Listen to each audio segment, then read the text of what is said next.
ఈ పక్క పంట ఉంటాడు ఆయన 3 ఫీట్లు ఆయన లెసలేస మాట్లాడుతున్నాడు అని చెప్పి షీన్ అంటాడు. ఈయన 6 ఫీట్లు ఉన్నాడు, అమితాబ్ బచ్చన్ అయినా గుట్టంగాడు 3 ఫీట్లు ఆయన మాట్లాడతాడు. ఆయన 3 ఫీట్లు ఉన్నా కూడా నీకు 30 ఫీట్లు తీస్తున్నాడు, బాగానే ఉంది మరి, సరిపోతలేదా? ఇంకా కావాలనా? గట్టిగా పడితేనే కదా మరి అసెంబ్లీలోకి వెళ్ళి సస్పెండ్ చేసే అంత భయం ఏమిటికి మరి నీకు? దేనికి?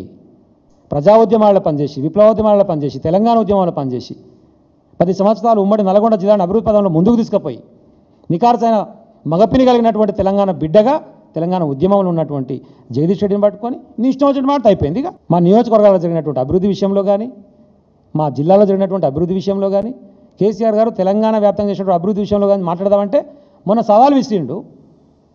మరి రావయ్య నాయన అని చెప్పేసి కేటీఆర్ గారు వస్తే క్లబ్లకు పబ్లకు రాను అని చెప్పేది డైలాగ్ చెప్పికిండు. వీని జీవితం స్టార్ట్ అయింది క్లబ్లతో పబ్లతో.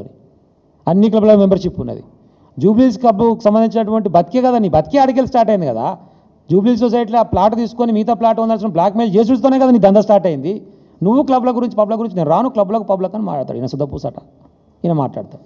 లేదంటే కేటీఆర్ గారికి ఒక నోటీస్ ఇస్తా, మళ్ళీ ఇప్పుడు స్థానిక సంస్థల ఎన్నికలు వస్తున్నాయి కాబట్టి మళ్ళీ డైవర్షన్ పాలిటిక్స్ చేస్తా, మళ్ళీ పిలిపిస్తా. లేదంటే హరీష్ రావు గారి మీద నేను చవాకులు వెళ్తా. లేదంటే కేసీఆర్ గారి గురించి ఉరిదీయాలి. కేసీఆర్ ఏందిరా, ఎవరిని ఉరిదీయాలి? నిన్ను కదరా ఉరిదీయాల్సింది. గోదావరి జలాలు వచ్చాడంటే అంత ఈజీ అనుకుంటున్నావా? సోడాలో నీళ్ళు కలిపినట్టు అంటుండు.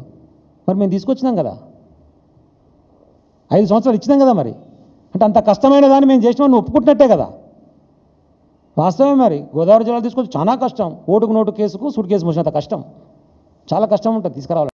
ఈ పక్క పంట ఉంటాడు ఆయన 3 ఫీట్లు ఆయన లెసలేస మాట్లాడుతున్నాడు అని చెప్పి షీన్ అంటాడు.